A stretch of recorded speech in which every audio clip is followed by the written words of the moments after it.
नमस्कार साथियों। हैप्पी नवरात्रि। नवरात्रि की हार्दिक शुभकामनाएं आप सभी को। मेरे प्यारे साथियों, मेरे प्यारे भारतवासियों और मेरे प्यारे युवाओं और युवतियों, सभी भाई बहनों को कोटि कोटि चरण वंदना। शारदीय नवरात्रि की शुरुआत हो चुकी है। नौ दुर्गा का आगमन हो चुका है। नौ दुर्गा के आगमन होने के साथ ही भुजाएं फड़कने लगती है, अंदर से जोश और 10 गुना हो जाता है।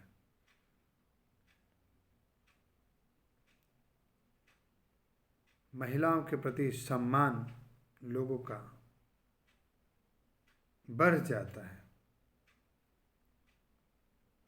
और महिलाएं भी अपने आप को दुर्गा काली समझने लगती हैं। समझना चाहिए और समझना ही होगा, क्योंकि आप दुर्गा काली हो ही। और जो लोग केवल 9 दिन के लिए इन्हें दुर्गा काली समझते हैं, वो बहुत बड़ा भूल करते हैं। आज का वीडियो इसी सेशन पे है मेरे प्यारे साथियों, कि इस नवरात्रि के पावन अवसर पे जहाँ हमारा दिलो दिमाग सब पवित्र हो जाता है, चित्त शांत हो जाता है, हम एक भक्तिमय वातावरण में अपना जीवन जीते हैं। लेकिन क्या हो जाता है, जस्ट नवरात्रि के 10वें दिन से ही रावण का पुतला जला और हम रावण होने को तैयार हो जाते हैं। पुतला जला के हम अपने अंदर रावण को जगा जाते हैं।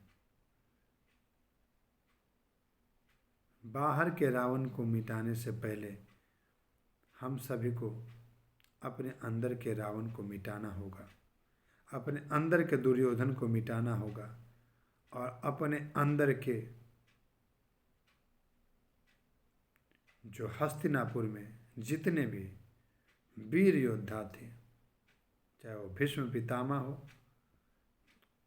द्रोणाचार्य हो, कृपाचार्य हो, भीम हो, अर्जुन हो, युधिष्ठिर हो, और भी जितने महावीर महायोद्धा हो,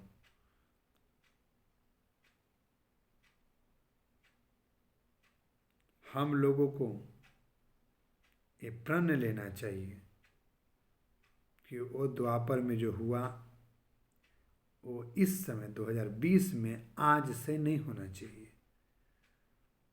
हम इतने बंधे हुए नहीं हैं, इतने विवश नहीं हैं, ऐसी कोई प्रतिज्ञा नहीं है सृष्टि में। कोई भी धर्म हो, कोई भी जाति समुदाय के लोग हों, ऐसा कोई बंधन नहीं है जो आपको मजबूर करे कि आपके सामने किसी स्त्री का चीरहरण हो रहा हो, किसी स्त्री को कोई अपमानित कर रहा है, व्यभिचार में लिप्त हो रहा है, अनेक प्रकार के कुसंगत अनैतिक कार्य में लिप्त है और ये सारी घटनाएं आपके सामने दृष्टिगोचर हो रही है और आप मूक दर्शक बन के देख रहे हैं। हम सभी को लज्जा आनी चाहिए, शर्म आना चाहिए। जब तक हम चुपचाप देखते रहेंगे, नवरात्रि का पाठ करने से कोई फायदा नहीं होगा, नवरात्रि का पर्व मनाने से कोई फायदा नहीं होगा मेरे साथियों।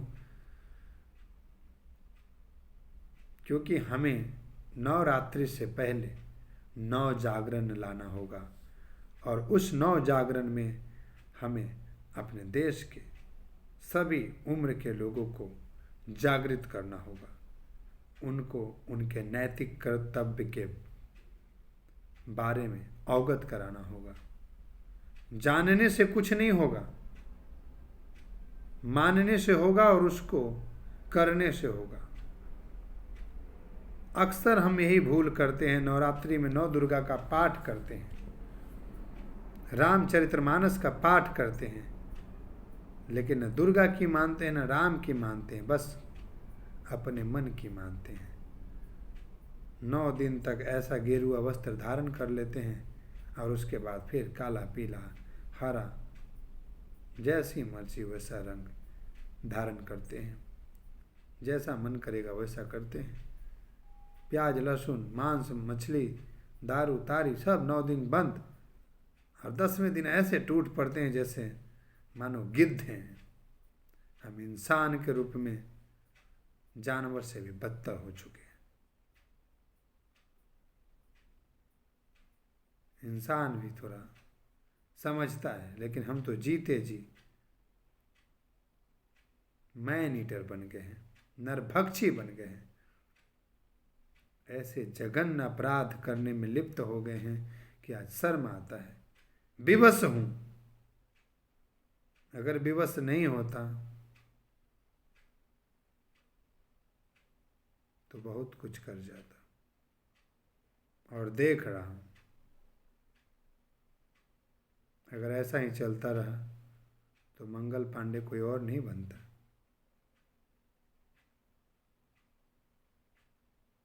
भगत सिंह कोई और नहीं बनता। हम दूसरे की बारी का इंतजार नहीं करेंगे, लेकिन हम चाहते हैं कि सब सत्य से हो, अहिंसा से हो।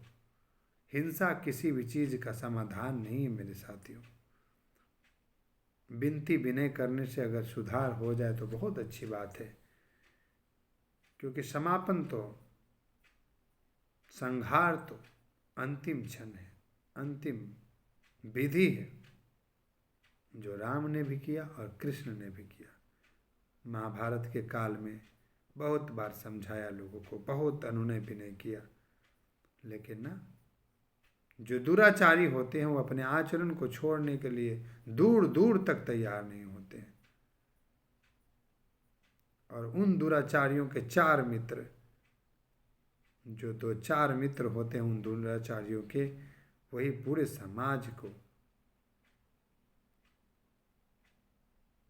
जीर्ण शीर्ण अवस्था में लाने के लिए थोड़ा भी नहीं सोचते। तो उन दुराचारियों को पनपने से पहले ही उनका जड़ काटना होगा। और ऐसा तभी हो सकता है कि बिना हिंसा किए हुए हम अपने समाज में नैतिक जीवन का महत्व को समझें, आचरण को प्राथमिकता दें, अनुशासन को प्राथमिकता दें, और कहीं भी किसी भी प्रकार का अनैतिक कर्तव्य, अनैतिक कार्य अगर आपको दृष्टिगोचर हो रहा था, तुरंत लोकल विधिक सहायता प्राप्त करें। अगर विधिक सहायता अवेलेबल ना हो तो आज ROPD के तहत, राइट ऑफ प्राइवेट डिफेंस के तहत, निजी स्वतंत्रता के तहत सबको अधिकार है कि अपने जान माल की रक्षा करना और दूसरे की जान माल की रक्षा करने के लिए वह जरूरत की हर संभव कार्य कर सकता है, जिससे किसी का इज्जत, आबरू, जान माल बचाया जा सके। तो मेरे प्यारे साथियों, इस वीडियो को लंबा नहीं करूँगा, विभिन्न वीडियोज के माध्यम से मैं बताऊँगा कि इस नवरात्रि को स्पेशल नवरात्रि के रूप में मनाएं। केवल पाठ करने से कुछ नहीं होगा, उसका अभिनय हमें करना होगा। और अभिनय मीन्स वास्तविक अभिनय, राम के चरित्र को जीना होगा, जो त्याग पे, बलिदान पे, पुरुषार्थ पे, आदर्शों पे चला हो। उन्हीं आदर्शों को, उन्हीं सत्य को, उन्हीं अहिंसा को, उन्हीं भेदभाव से रहित व्यवहार को, ऊंच नीच, जात पात, धर्म अधर्म, ये जो चीज़ें हैं, इनमें कहाँ भेद करना है, कहाँ भेद नहीं करना है, इनकी पुष्टि करते हुए अपने जीवन को सन्मार्ग पे बढ़ाने का नाम ही नवरात्रि का पाठ के बराबर है। मानव सेवा, जीव सेवा, सृष्टि सेवा और सृष्टि के सुगमतापूर्वक संचालन करने में उसकी सहायता करना, यही हमारा एक परम कर्तव्य है। उसके अतिरिक्त और कुछ नहीं।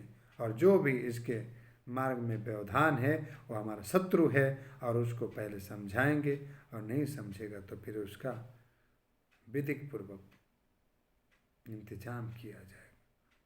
तो मैं सभी साथियों से आग्रह करता हूँ कि इस नवरात्रि को अपने आप में सुधार लाने का प्रयास करें, अपने अगल बगल सुधार लाने का प्रयास करें। हर प्रकार का स्वच्छता हो, चाहे तो हमारे व्यवहार में हो, चाहे तो विचार में हो, चाहे तो व्यापार में हो, चाहे तो किसी भी प्रकार की सेवा में हो, सब पारदर्शिता का उदाहरण बने।